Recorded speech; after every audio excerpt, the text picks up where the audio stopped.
Adlaw nga Huwebes karon mga kaigsuunan, petsa 14 sa bulan sa Oktubre tuig 2021. Ang pagbasa kinutlo gikan sa Ebanghelyo sumala ni San Lucas kapitulo 11 bersikulo 47 ngadto sa 54. Si Jesus miingon, "Pagkaalaot ninyo, nagbuhat kamo og nindot nga mga lubnganan alang sa mga propeta nga gipatay sa inyong mga katigulangan. Sa ingon niini kamo mismo miangkon nga kamo miuyon sa gibuhat sa inyong mga katigulangan kay sila maoy nagpatay sa mga propeta ug kamo ang nagbuhat sa ilang mga lubnganan.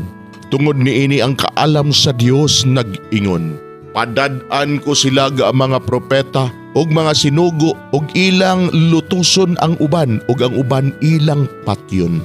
Busa paninglan ang mga tao niining panahona tungod sa ilang pagpatay sa tanang mga propeta sukad pa sa pagbuhat sa kalibutan gikan sa pagpatay kang Abel ngadto sa pagpatay kang Zacarias nga gipatay taliwala sa halaran ug sa balaan nga dapit. Oo, sultihan ko kamo. Silutan gayud ang mga tao niining panahona tungod niining tanan. Pagkaalaot ninyong mga magtutudlo sa balaod, gitipigan ninyo ang Yahweh nga maoy muabli sa pultahan sa kahibalo.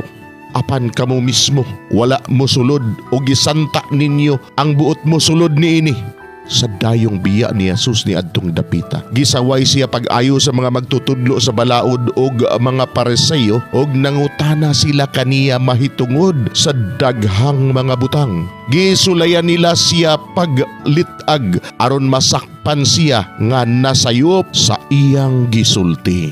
Mga igsuon ang Ebanghelyo sa Ginoo, daygon ikaw o Kristo.